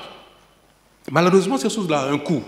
Alors, est-ce parce que nous disons que les employeurs doivent participer à la prise en charge sanitaire de leurs employés, que par conséquent, il faut que l'argent qu'ils doivent dépenser provienne de l'État? En réduisant les impôts qui sont prélevés sur les entreprises, c'est comme si c'est l'État qui finançait. Pour que vous acceptiez l'augmentation du SMIC, il faut que ces conditions-là soient satisfaites. Et je vous dis, on n'est pas en mesure de les satisfaire. Alors, est-ce que ça veut dire que vous refusez que le SMIC soit augmenté ou non, à défaut de satisfaire à vos exigences? Personne n'aime payer les impôts, c'est vrai. Mais quand, depuis quelque temps, nous voyons que nous avons de très belles rues et autres, nous avons commencé par payer des impôts. Vous n'allez pas nous dire que les recettes fiscales n'ont pas augmenté. Si, ça augmente. Et nous courons même maintenant, avant fin avril, nous qui ne payons peut-être pas les impôts sur les maisons et autres, là, tout le monde court, on va payer. Donc, à un moment donné, allons doucement, Monsieur le Président. D'accord. Mais est-ce que vous savez que depuis que les rues entre votre maison et votre bureau sont asphaltées, que vous consommez moins de carburant? Est-ce que vous le savez? Est-ce que vous savez que vous réparez moins vos véhicules? Que de plus en plus, les gens ne changent plus d'amortisseurs, ne changent plus les rotules pour les véhicules. Alors, vous verrez également que vos employés seront plus performants, seront plus productifs quand vous allez les prendre en charge de leurs soins de santé. Parce que c'est une manière également d'améliorer la productivité de vos employés en assurant leur santé. Quand la loi doit fixer les salaires, c'est toujours un problème. Parce qu'il faut que l'employeur fixe les salaires en fonction de ce dont il dispose et de ce qu'il attend de son employé. C'est ça l'idéal. Mais nous avons dérégulé déjà beaucoup. Est-ce qu'on doit déréguler partout jusqu'au niveau du SMIC? Aujourd'hui, on n'a pas encore fait le choix de supprimer le SMIC au Bénin. Il y a des pays où il n'y a pas de SMIC. On n'est pas allé jusque-là. Mais comme il y a un minimum à fixer, alors nous disons ceci. Il faut que les employeurs nous disent quel est le niveau acceptable. Il faut que les représentants des travailleurs nous disent également, puisqu'ils ont des paramètres de coût de la vie, de pouvoir d'achat et consorts, nous disent vraiment pour vivre au Bénin aujourd'hui et pouvoir même travailler convenablement, quel est le minimum. L'État, qui connaît également ces divers paramètres, a fait ses calculs à un niveau donné. Nous sommes, comme j'ai dit tout à l'heure, on était entre 52 000 jusqu'à 55 000. Et pour nous, on voyait 55 000 auxquels il faut rajouter, il faut être sincère, auxquels il faut rajouter l'assurance maladie. Donc ça risque d'amener les employeurs à 60 000 francs de charge. Si nous sommes à 55 000, 60 000 francs, moi, ce serait parfait. Mais s'il faut être à 52 000 et que c'est le consensus, nous, on est favorable. Mais là où on ne peut pas négocier, c'est la prise en charge sanitaire des employés, aussi bien de l'État que du secteur privé. Il faut, chers amis, nécessairement qu'à partir du 1er janvier prochain, tout le monde puisse assurer la couverture santé de son employé. Et les calculs, en raison des maladies que nous mettons dans le panier, donnent ce niveau de prix. Si nous voulons descendre à 4 000, à 3 000, à 2 000, c'est possible, mais il n'y aura rien dans le panier. Les soins, les maladies à couvrir, il n'y aura rien dedans. Monsieur le ministre, donnez quelques éléments du panier.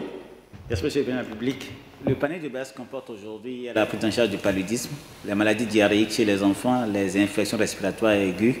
Il y a les infections digestives, donc en plus c'est les adultes. Au niveau, il y a la césarienne, les accouchements, les interventions, les pathologies qui nécessitent des interventions chirurgicales, l'appendicite, l'occlusion, la péritonite, des interventions d'urgence. Il y a la prise en charge des urgences obstétricales. Lorsque la femme a des urgences obstétricales, toutes ces interventions d'urgence sont également prises en charge.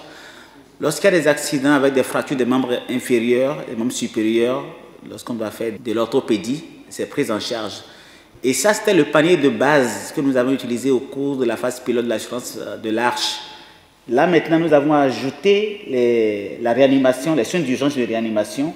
Nous avons ajouté la prise en charge des fistulles obstétricales de façon globale également, pour ne citer que c'est la. C'est un panier qui est assez large, étendu, mais qui ne prend pas en compte les affections chroniques, parce que c'est insoutenable pour tous les pays de mettre les affections chroniques au niveau du panier de base.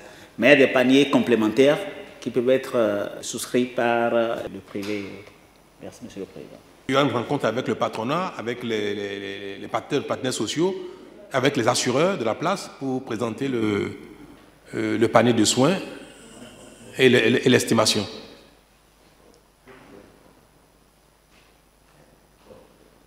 Peut-être que ce que nous ferons, c'est de ne pas prélever de redevances dessus. Je voudrais vous prier d'accepter que nous décidions, on va dire pas consensus, ce n'est pas unanimité, pas consensus, que nous mettons fin également à la hiérarchisation. Monsieur le Président, pour qu'on opine sur votre proposition, on a besoin d'un peu plus de détails. Comme quoi? Dites-nous, de tel salaire à tel salaire, voilà le pourcentage que le gouvernement propose. C'est ça qui nous permet... Nous voulons d'abord sur le principe. Non, monsieur, moi, pour ma part, sur le principe, je ne peux pas me prononcer parce que ce n'est pas clair pour moi. Si je dis oui et que demain, je me rends compte que les bas salaires, vous mettez 5% et que vous mettez 1% sur les autres, je ne vais pas me sentir à l'aise. Alors, supposons. Oui. Je prends le cas le plus pessimiste. Supposons que l'augmentation globale, qu'on ne puisse pas dépasser 5%. Je prends votre chiffre, ce n'est pas le chiffre du gouvernement. Que la masse salariale aujourd'hui est de 200 milliards, supposons, et que quand on fait les calculs, les projections, on peut augmenter les salaires d'à peu près 5%, si je prends votre chiffre. Si c'est 5% de 200 milliards, ça fait combien? 10 milliards. On veut augmenter les salaires de 10 milliards. Est-ce qu'on augmente tout le monde de 5%, y compris ceux qui ont un salaire entre 60 000 et 100 000, 5% aussi? Entre 100 000 et 200 000, 5%. Entre 500 000 et 1 million, 5%. Entre 1 million et 1 million, tout le monde 5%. Ou bien, nous allons dire, il y en a qui on va augmenter de 10 à 15%. Ceux qui sont par exemple entre 60 000 jusqu'à 200 000, eux seront augmentés de 20% par exemple. Et ceux qui sont par exemple au-delà de 1 million, ils seront augmentés que de 3% ou de 2%. Voilà par exemple un exemple. Mais à la fin, l'augmentation globale représentera 5% de la masse salariale globale. Mais ce n'est pas réparti pareil pour tout le monde. Oui, ça a l'air intéressant, votre proposition, Monsieur le Président de la République. Mais on voit bien que vous avez des précisions. Sortez-nous les précisions. Ça, c'est un principe. Donc, je veux qu'on se prononce sur le principe pour dire non, on augmente tout le monde. Si celui qui a 1 million est augmenté de 20%, celui qui a 50 000 doit augmenter également de 20%. Sinon, que si on augmente les uns de 10%, il y a certains qu'il faut augmenter davantage parce que leur salaire est trop bas.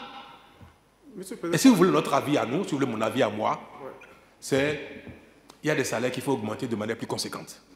Il y a des gens qui aujourd'hui gagnent combien? 60 000, 100 000, 150 000, 200 000, qu'il faut augmenter de manière plus conséquente que ceux qui sont déjà à 1,5 million. Tout à fait.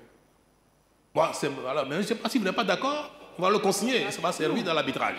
Monsieur le Président, on est en négociation, Monsieur le Président de la République. On est en négociation. Il y a trop de mystères. Est-ce que ça c'est un mystère, ça? Oui, il y a trop de mystères, Monsieur le Président de la République. Ils ont fait un travail, oui. Ce que je vous ai dit, vous ne comprenez pas?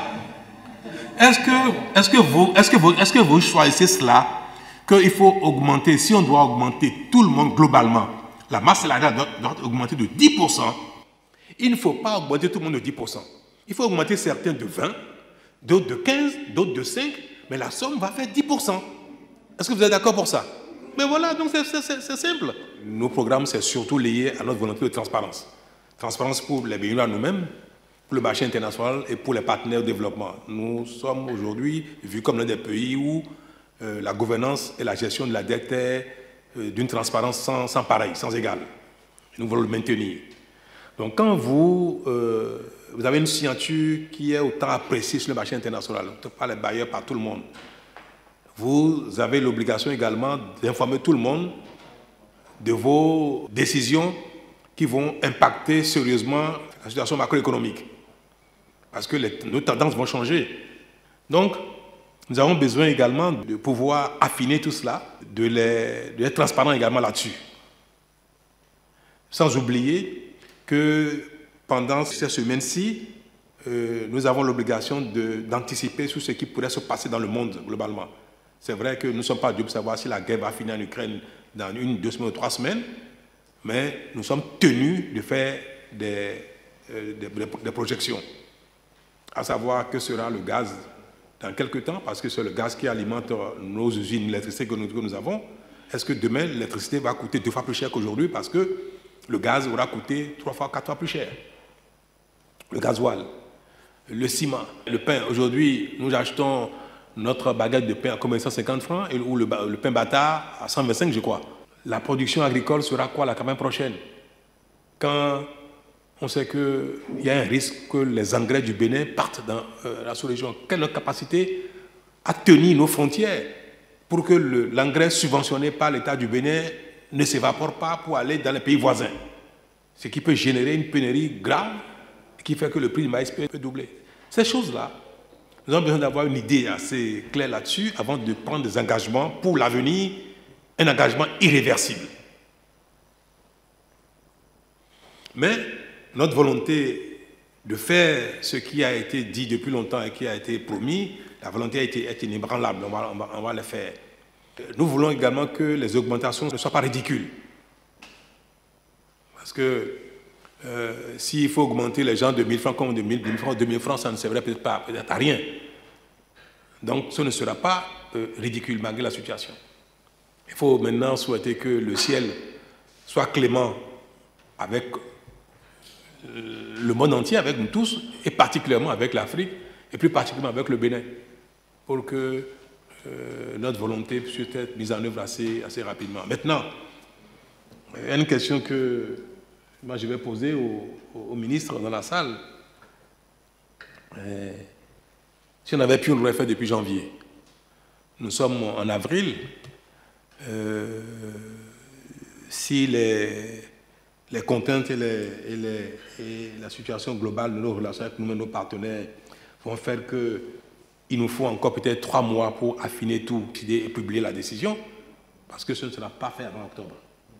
C'est compliqué de faire avant. Mais les discussions que nous avons avec vous nous permettent d'affiner les chiffres et de les partager aussi avec nos partenaires, notamment fermiers et consorts. Et nous parlons avec eux pour dire voilà ce que nous allons faire, voilà comment les données macroéconomiques vont évoluer au Bénin à partir de maintenant. On peut décider aujourd'hui et dire mise en œuvre 1er mai ou mise en œuvre 1er octobre ou 1er décembre ou 1er janvier. Il y a une annonce qui a été faite. Et il y a une obligation quand même de faire l'effort de respecter, se conformer un peu à cela. Si on peut faire de telle manière qu'à partir du mois de mai, les choses soient claires, ce serait bien. Que ce soit clair, d'accord. Oui, complètement clair. Quand ça commence à tel moment, oui. Là c'est clair, et puis on sait. Sinon, si on va jusqu'en octobre, oui, c'est trop loin. Oui. C'est trop loin. C'est compliqué aussi pour vous et pour nous aussi. Vous, monsieur le ministre des Finances, pour vous, le mois d'octobre s'impose à nous. Oui, voilà, la première quinzaine d'octobre s'impose à nous pour avoir les données macro. Surtout en période, c'est chaque année comme ça, mais surtout en période de crise, de guerre, c'est encore plus vrai. Il faut être vraiment des gens raisonnables. Monsieur le ministre d'État, est-ce qu'on va dire, dans tous les cas, les nouvelles mesures seront en vigueur au plus tard le 1er novembre? Au plus tard. En temps, on va échanger avec vous sur les détails. On a commencé aujourd'hui sur les grands principes. Maintenant, quand on va mettre ça dans la machine, on va mouliner ça, on va voir ce que ça donne. Je crois que si la situation globale ne s'aggrave pas, et que tout doit être en l'état actuel. Mais durablement, nous aurons du mal à prendre une décision, de mettre en œuvre ce qu'on a dit. Pourquoi? Parce qu'on ne peut pas penser que pour les années à venir, les acteurs privés, l'État, que nous allons subventionner les intrants agricoles de 30, 40, 50 milliards, ce n'est pas possible. En plus, le Bénin a une chance, ou bien les acteurs ont été performants, ils ont anticipé la hausse et ils ont passé des commandes d'engrais pendant que les prix avaient atteint la moitié de l'augmentation. À date d'aujourd'hui, les prix ont été multipliés par 4. Donc, si les prix des engrais et consorts doivent rester au niveau C actuellement, c'est-à-dire que l'année prochaine, il faut s'attendre à subventionner les engrais et consorts peut-être de 50, 60, 70 milliards. C'est énorme.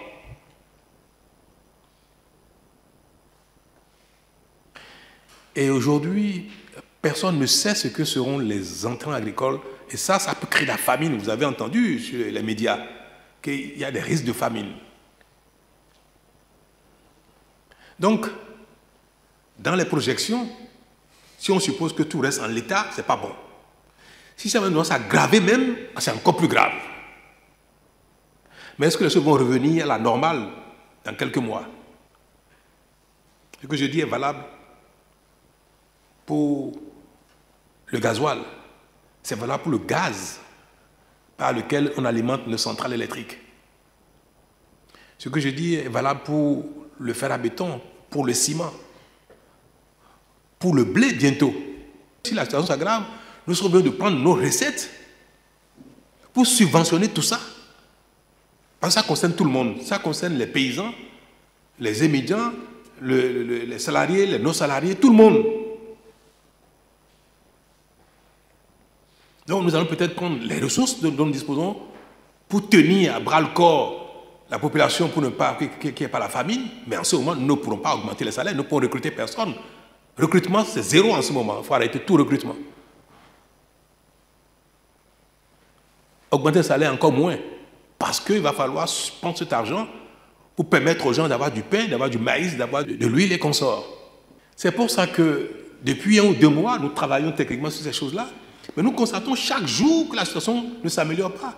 On a fixé le prix du gasoil à 600 francs. Et on a dit jusqu'en juin.